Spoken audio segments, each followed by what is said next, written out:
આ પ્રોગ્રામના પ્રાયોજક છે સારો ચૂનો ચમક ચૂનો।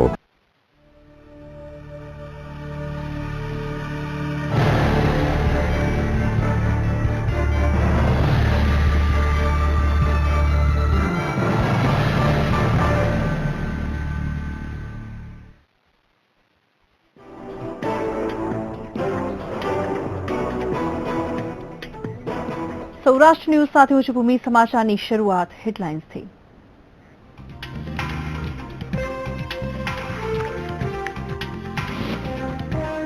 રાજકોટની 4 જાણીતી હોટલ પર આરોગ્ય વિભાગના દરોડા, 450 કિલો અખાદ્ય પદાર્થનો કરાયો નાશ।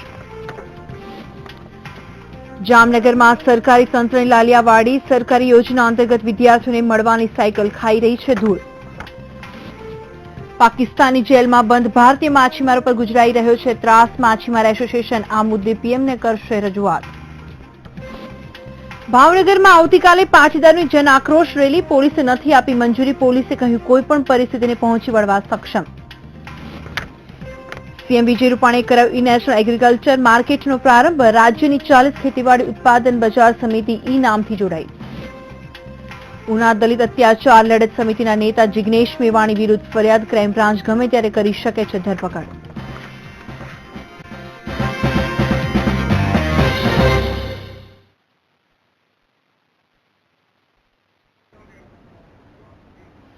સમાચારની શરૂઆત કરી નામાંકિત હોટલોમાં હવે સ્વાદનો ચટાકો માણવા જતા હોય તો પહેલા ચેતી જજો। જી હા, રાજકોટમાં આરોગ્ય વિભાગ દ્વારા દરોડા પાડવામાં આવ્યા હતા, ત્યારે આ હોટલોમાં બિન આરોગ્યપ્રદ ખોરાક પીરસવામાં સામે આવ્યું છે। રંગીલા રાજકોટ વાસીઓને ખાણીપીણીનો કેટલો ચસ્કો છે તે કહેવાની જરૂર નથી, પરંતુ હવે રાજકોટ વાસીઓ જરા ચેતી જાય, કારણ કે રાજકોટની જાણીતી હોટલમાં આરોગ્ય વિભાગે સઘન ચેકિંગ હાથ ધર્યું અને મળી આવ્યો 450 કિલો અખાદ્ય પદાર્થોનો જથ્થો।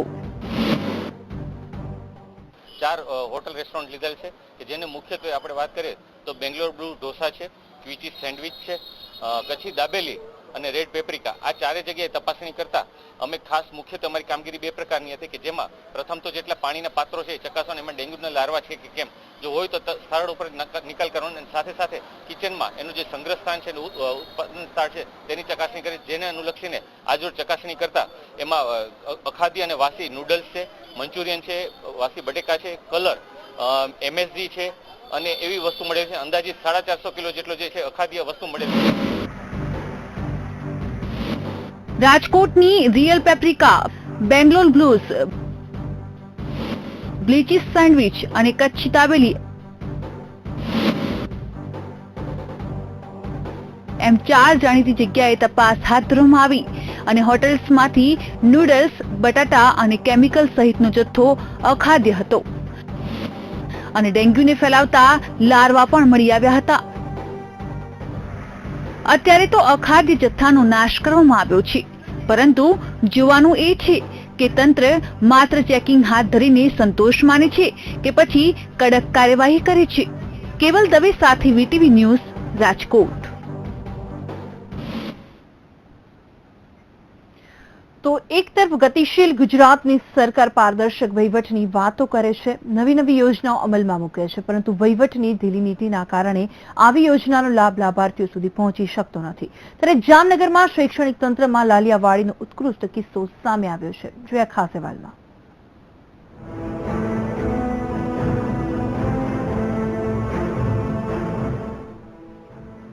જામનગરના દરેડમાં લાલિયાવાડીનો ઉત્તમ નમૂનો।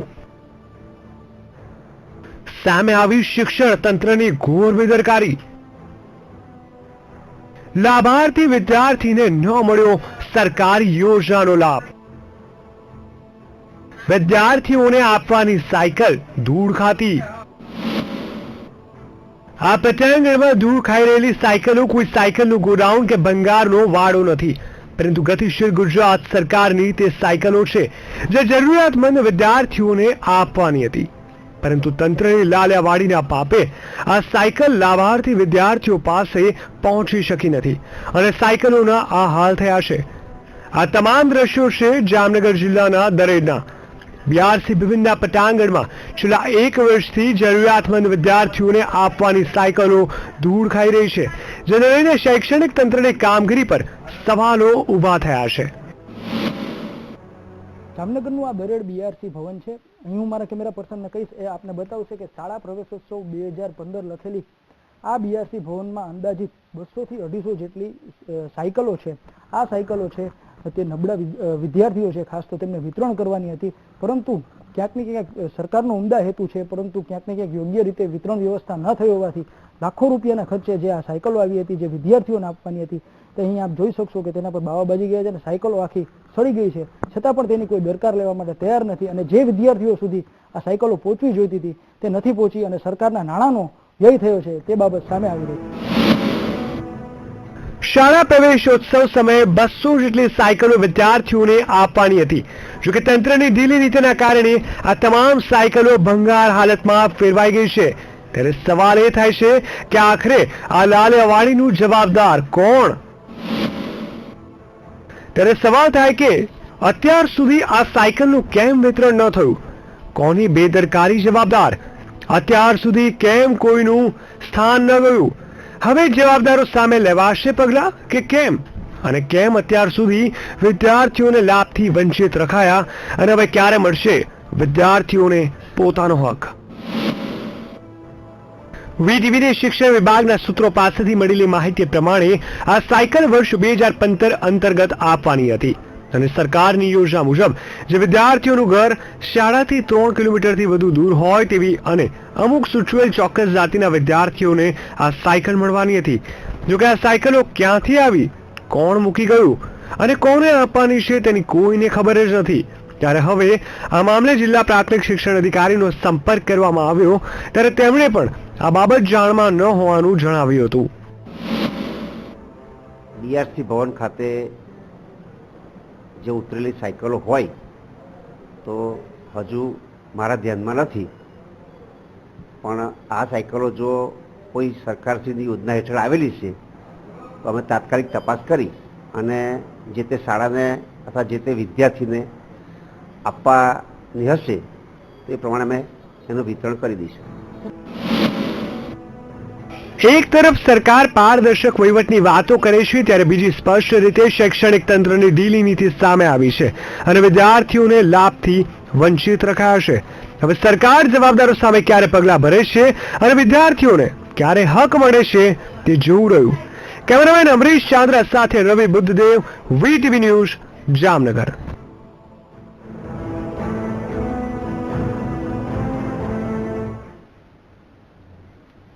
જામનગર મહાનગરપાલિકાની સ્લમ શાખા દ્વારા નિર્મળ ગુજરાત શૌચાલયની યોજનામાં અધિકારી અને કોન્ટ્રાક્ટરોની મિલીભગતની કરોડોનું કૌભાંડ આચરાયું હોવાના વિપક્ષી સભ્યના આક્ષેપ બાદ ગુજરાત મ્યુનિસિપલ ફાઇનાન્સ બોર્ડ દ્વારા જવાબદાર તમામ સામે વિગતવાર અહેવાલ કમિશનર પાસેથી મંગાવવામાં આવતા આ મામલો ચર્ચાનો વિષય બન્યો છે.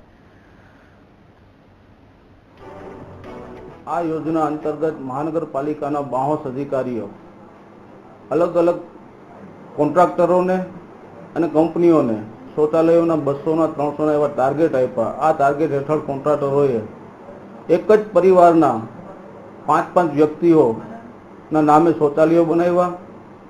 આ શૌચાલયો માત્ર કાગળ ઉપર દર્શાવી મહાનગરપાલિકામાંથી બિલ વસૂલ કરી લીધા છે.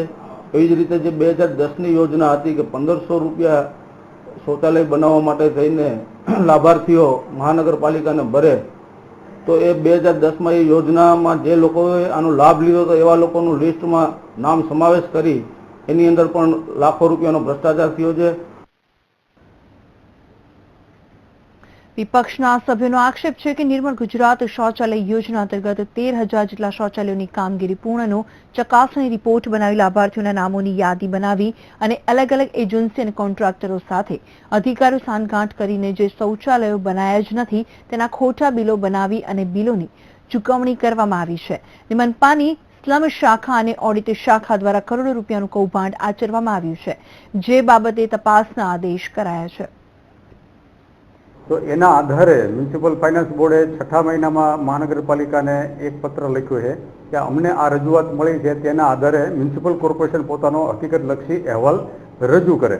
એટલે જે તે સમયે 5મા મહિનામાં જ જે તે મ્યુનિસિપલ સભ્યને તો અમે અહેવાલ આપી જ દીધો છે, પરંતુ ફાઇનાન્સ બોર્ડને અહેવાલ મોકલવામાં અમારાથી થોડુંક વિલંબ થયેલ છે, એ અમે ટૂંક સમયમાં મોકલી દઈએ. અને સમાચાર પર નજર કરીશું બ્રેક બાદ.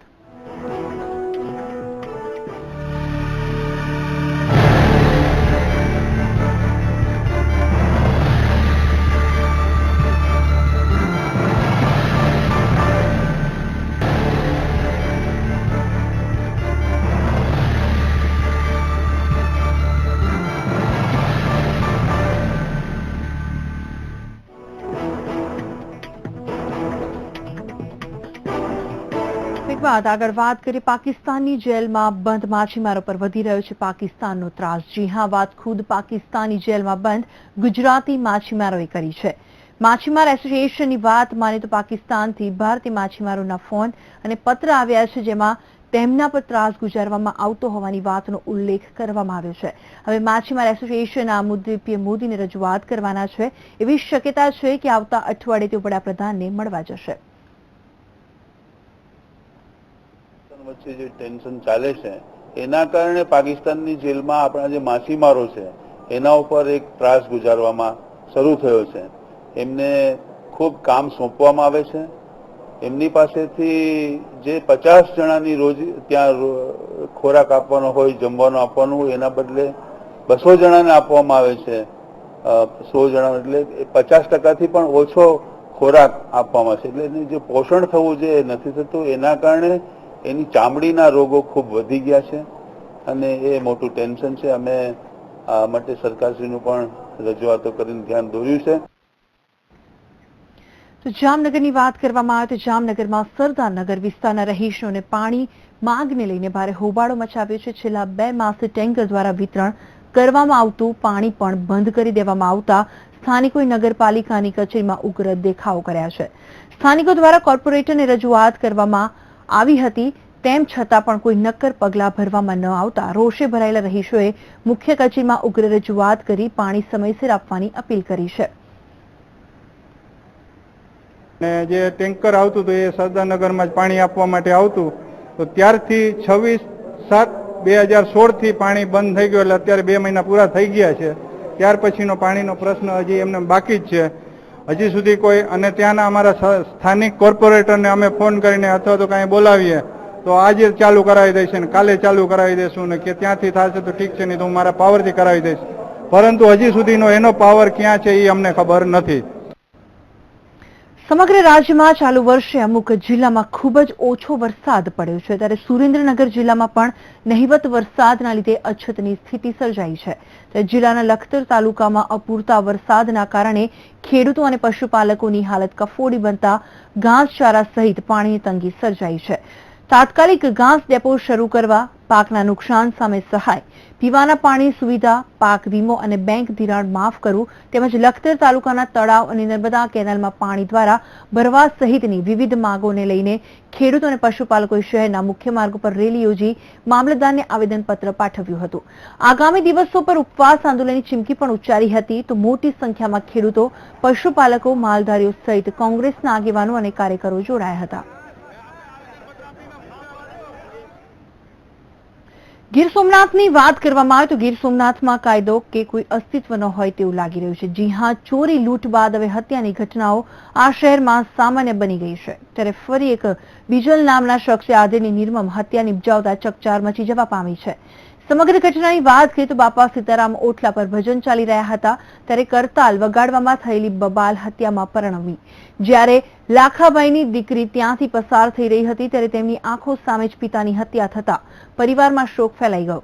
ત્યારે મૃતકની દીકરી રેખાએ આરોપીને આજીવન કેદની સજા આપવાની માંગ કરી છે. તો બીજી તરફ ગીર ગઢડા પોલીસ દ્વારા ગણતરીના કલાકોમાં જ આરોપી બીજલની ધરપકડ કરી તેની પૂછપરછ હાથ ધરવામાં આવી છે. કચ્છના ગાંધીધામ શહેરની મુખ્ય બજારમાં આવેલા પંચરત્ન જ્વેલર્સની દુકાનમાંથી થોડા સમય પહેલા 21 લાખની ચોરી થઈ હતી, જેમાં અમદાવાદ ક્રાઇમ બ્રાન્ચે 2 આરોપીઓને પકડી પાડ્યા છે. આરોપીઓ પાસેથી 28 કિલો ચાંદી પોલીસે કબજે કર્યું છે. દુકાનની લોખંડની જાળીને ગેસ કટરથી કાપી દુકાનમાં રહેલા ચાંદીના દાગીના, વાસણ, સિક્કા, બિસ્કિટ વગેરે મળી 21 લાખની મુદ્દામાલની ચોરી કરી ગાંધીધામ એ ડિવિઝન પોલીસ મથકે પરેશ નરેન્દ્ર મઢિયાએ ચોરીની ફરિયાદ નોંધાવી હતી. આથી અમદાવાદ ક્રાઇમે 2 રીઢા તસ્કરોને ઝડપી પાડ્યા છે. આ બંને આરોપીઓ મામા ભાણેજનો સંબંધ ધરાવે છે અને અત્યાર સુધીમાં 122 ચોરીના ગુના કર્યા છે.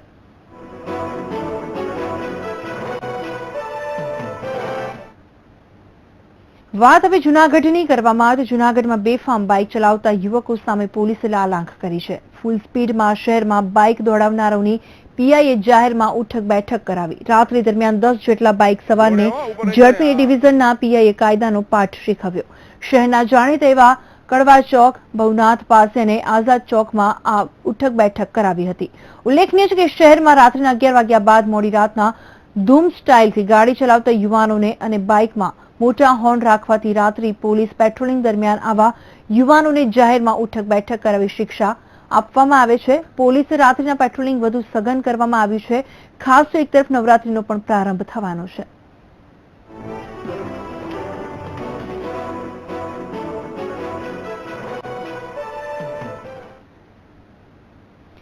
ભાવનગરમાં આવતીકાલે પાટીદારો નીકળનારી જન આક્રોશ રેલીને પોલીસે મંજૂરી આપી નથી. ત્યારે ભાવનગર પોલીસ વડા દીપાંકર ત્રિવેદીએ પત્રકાર પરિષદ યોજી હતી, જેમાં પાટીદારોની રેલી પર ચર્ચા કરતા જણાવ્યું છે કે કોઈ પણ પ્રકારની સ્થિતિ ઊભી થશે તેને પહોંચી વળવા પોલીસ સક્ષમ છે. આ ઉપરાંત શાંતિ જાળવવા સૌ સહકાર આપવો પણ જરૂરી છે.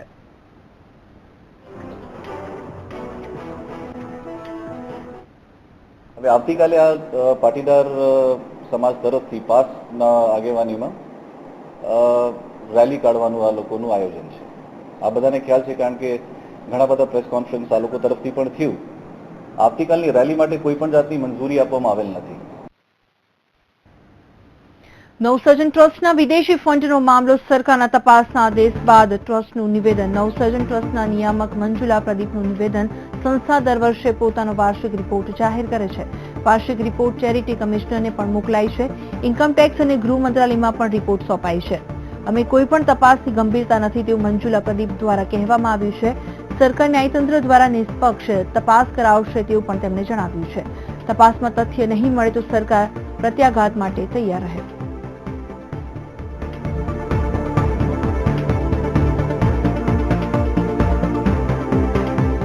સંસ્થા દર વર્ષે પોતાનો વાર્ષિક રિપોર્ટ જાહેર કરે છે. અમદાવાદમાં નવસર્જન ટ્રસ્ટના વિદેશી ફંડના મામલે જે રીતે સરકારના તપાસના આદેશ બાદ ટ્રસ્ટનું નિવેદન સામે આવ્યું છે અને નવસર્જન ટ્રસ્ટના નિયામક મંજુલા પ્રદીપનું નિવેદન છે તે સામે આવ્યું છે. સંસ્થા દર વર્ષે પોતાનો વાર્ષિક રિપોર્ટ પણ જાહેર કરે છે તેવું તેમણે જણાવ્યું છે. વાર્ષિક રિપોર્ટ ચેરિટી કમિશનરને પણ મોકલાય છે. ઇન્કમટેક્સ અને ગૃહ મંત્રાલયમાં પણ આ રિપોર્ટ સોંપાય છે તેવું નિવેદન આપ્યું છે. અમે કોઈ પણ તપાસથી ગભરાતા નથી. આ અંગે વધુ માહિતી આપવા માટે જોડાઈ ગયા છે અમારા સંવાદદાતા ગૌરવ પટેલ. ગૌરવ, જણાવશો શું વિગત આ અંગે? જે પ્રકારે ગુજરાત રાજ્યના સામાજિક ન્યાય અને અધિકારીતા મંત્રી દ્વારા ગૃહ મંત્રાલયને કહેવામાં આવ્યું છે કે નવસર્જન ટ્રસ્ટ કે જે દલિતો મુદ્દે સામાજિક કામ કરતી સંસ્થા છે તેમના વિદેશી ફંડની તપાસ કરવાનો આદેશ આપવામાં આવ્યો છે. તે મુદ્દે આજે નવસર્જન ટ્રસ્ટના નિયામક દ્વારા એક નિવેદન જાહેર કરવામાં આવ્યું છે કે તેમના દ્વારા દર વર્ષે રિપોર્ટ કરવામાં આવે છે. જે રિપોર્ટ ચેરિટી કમિશનર, ઇન્કમટેક્સ અને ગૃહ મંત્રાલયને મોકલવામાં આવે છે. છતાં જો આ મુદ્દે સરકારને કઈ વ્યથા હોય તો તે નિષ્પક્ષ અને ન્યાયિક તપાસ કરાવી શકે છે, તેના માટે તે તૈયાર છે. પરંતુ જો તપાસમાં કોઈ પણ તથ્ય બહાર નહીં નીકળે તો સરકારે તેના પ્રત્યાઘાત માટે તૈયાર રહેવું પડશે તેવી પણ ચીમકી નવસર્જન ટ્રસ્ટના નિયામક દ્વારા ઉચ્ચારવામાં આવી છે. જી બિલકુલ ગૌરવ, આભાર આપનો માહિતી આપવા માટે.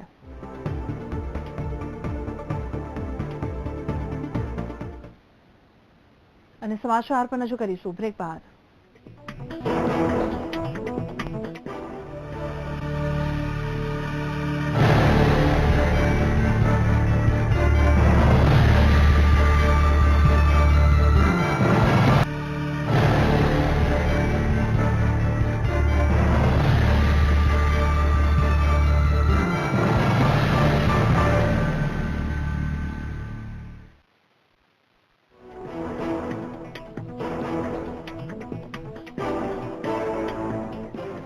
આગળ વાત કરી નવરાત્રીને હવે ગણતરીના દિવસો બાકી છે, ત્યારે શહેરની બજારોથી લઈને ગરબાના મેદાનો સુધી નવરાત્રી તડામાર તૈયારીઓ ચાલી રહી છે.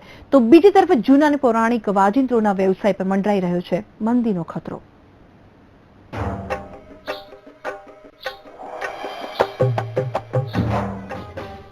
ભાવનગરમાં નવરાત્રી ઉત્સાહ સાથે ઉજવવામાં આવે છે.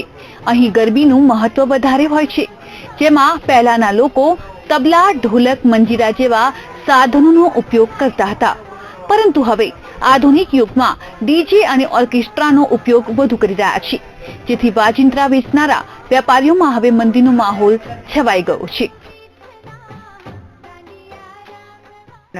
નવરાત્રીમાં પહેલી કાળી, બીજી કાળી, ત્રીજી કાળી એ રીતના એમાં તાલ મેળવવાના આવે.